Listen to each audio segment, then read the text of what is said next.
और इस बीच रूस यूक्रेन जंग से जुड़ी एक अहम खबर सामने आ रही है। पोलैंड ने अपने लोगों को तुरंत रूस छोड़ने के लिए कह दिया है। ये एडवाइजरी जारी की गई है। रूस ने पोलैंड को भी शत्रु देश माना है। नए युद्ध में पोलिश लोगों को दिक्कत संभव है, ये आशंका जताई गई।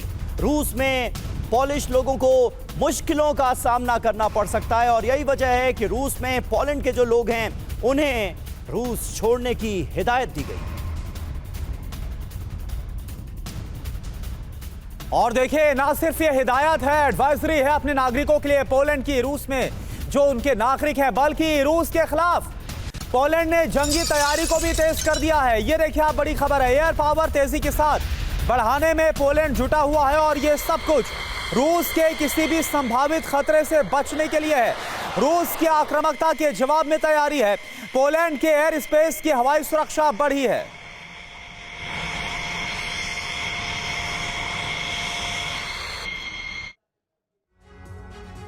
तो देखिए, सवाल तो यहां पर यह भी है कि क्या रूस करेगा पोलैंड पर हमला? संकेत क्या है?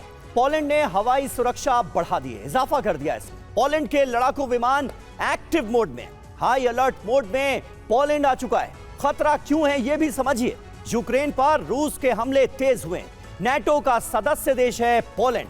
पुतिन के टारगेट पर नेटो देश भी आने वाले वक्त में आ सकते हैं, इसके आसार प्रोफेसर संजय भारद्वाज लगातार बढ़ते नजर आ रहे हैं। लेकिन क्या यह मुमकिन है कि पोलैंड पर हमला रूस कर दे? क्योंकि ऐसा हुआ तो फिर बात यहीं तक रुकेगी तो नहीं, बात फिर बहुत दूर तक जाएगी।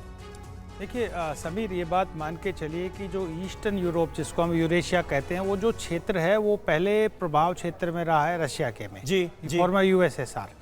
ये बात आप मान के चलिए कि रशिया निश्चित रूप से नाटो पे पहले अटैक नहीं करेगा। प्रोवोक नाटो ही करेगा रशिया को, क्योंकि रशिया को वो एक तरीके से लिमिटेड करना चाहते हैं यूक्रेन के बियॉन्ड। लेकिन ये विडंबना क्या है? विडंबना क्या है कि यूरोप ये नहीं समझ रहा कि रशिया एक मिलिट्री पावर है। उसको आप कोहर्सिव डिप्लोमेसी, धमका के, डरा के और हथियारों के दम पे आप चुका नहीं सकते हैं। अब समस्या क्या आ रही है कि आप एक तरफ तो पीस नेगोशिएशन की बात कर रहे हैं, इस्तांबुल में तीसरी मीटिंग होने वाली है। 2 मीटिंग में कोई किसी तरीके के कंक्लूजन पे नहीं पहुंचे। आज पार्टिसिपेट करेंगे नहीं करेंगे, उस पर भी एक बड़ा क्वेश्चन मार्क है।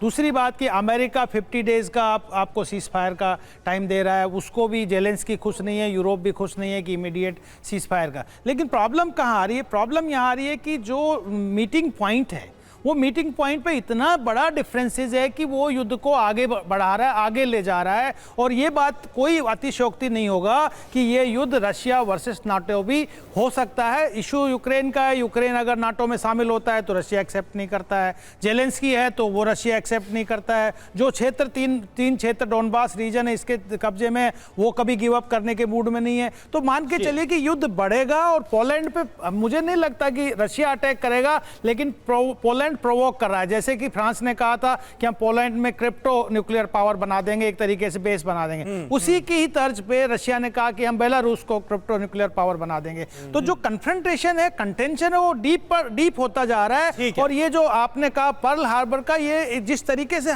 ये अटैक हो रहे हैं, मान के चलिए कि ये कोई बड़ा बात नहीं होगा कि बिल्कुल। और संजय भारद्वाज, हमें याद भी है कि जहां ज़ेलेंस्की ने ये कसम खा रखी कि वो इलाके जो उसने खोए हैं उन्हें वापस लेगा क्रीमिया के साथ, वहीं रूस ने कसम खा रखी कि यूक्रेन का बड़ा भूभाग बफर जोन बनाया जाएगा। एक और बड़ी खबर, रूस से भीषण युद्ध में यूक्रेन की मुश्किलें और ज्यादा कैसे बढ़ गई है, इससे जुड़ी एक खबर है। नेटो में सदस्यता की उम्मीद पर फिर से पानी फिरा है। यूक्रेन को ट्रंप ने नेटो को लेकर दिया है संदेश, नेटो से जुड़ नहीं सकेगा यूक्रेन, ये क्लियर कट डोनाल्ड ट्रंप की तरफ से कह दिया गया। कब्जे वाले रूसी क्षेत्र वापस भी नहीं मिलेंगे, ट्रंप की तरफ से बयान।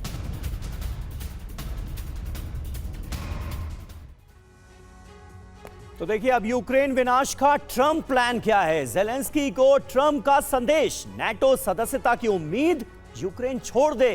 भविष्य में भी कभी यूक्रेन नेटो से नहीं जुड़ सकेगा, नेटो मेंबर नहीं बनेगा।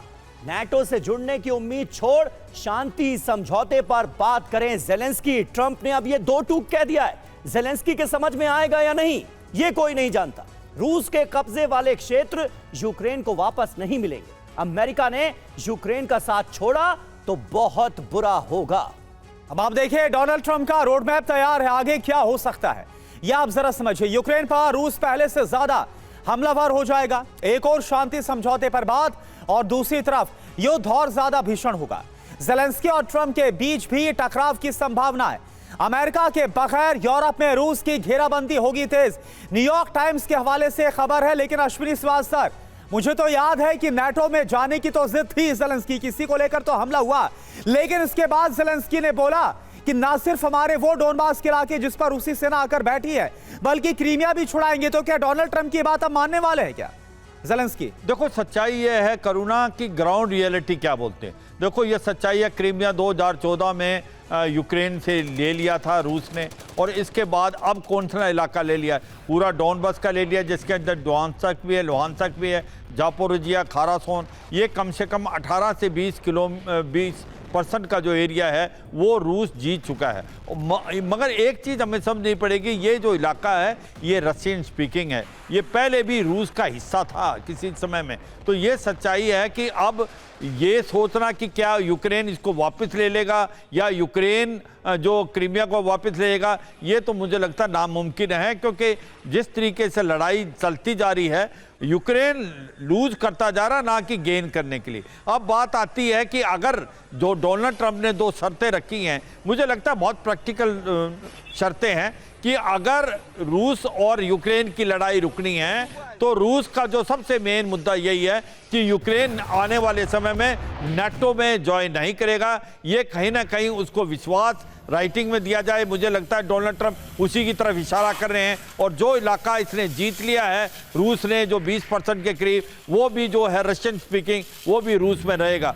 इससे लड़ाई रुकने के चांसेस या सीज फायर होने के चांसेस हैं। सर ये तो वही बात हुई ना ज़ेलेंस्की के लिए कि ना तो खुदा ही मिला ना ही विसाल सनम। बिल्कुल। देखो इसमें एक और चीज आप देखना करुणा कि वो बफर जोन की भी बात कर रहे हैं, मगर क्या ये जो बात डोनाल्ड ट्रंप कह रहे हैं, क्या ये नाटो की बाकी देश मानने को तैयार हैं? ये एक बहुत इंपॉर्टेंट है, क्योंकि उनका पॉइंट ये है कि अगर आपने रूस की ये शर्तें मान ली और आपने 20% इलाका इसको दे दिया, तो फिर ये धीरे धीरे और बढ़ेगा और वेस्ट की तरफ आके ये जो अब बात हो रही थी, जो पहले ईस्ट यूरोपियन कंट्रीज जो कभी सोवियत यूनियन का हिस्सा होते थे, जिसके अंदर पोलैंड भी है, हंगरी भी है, बाल्टिक ठीक बात है, लेकिन यही बात तो मानने के लिए ज़ेलेंस्की तैयार नजर नहीं आ रहे हैं कि नाटो मेंबर यूक्रेन नहीं बन सकता। बार बार समझाने की कोशिश यही है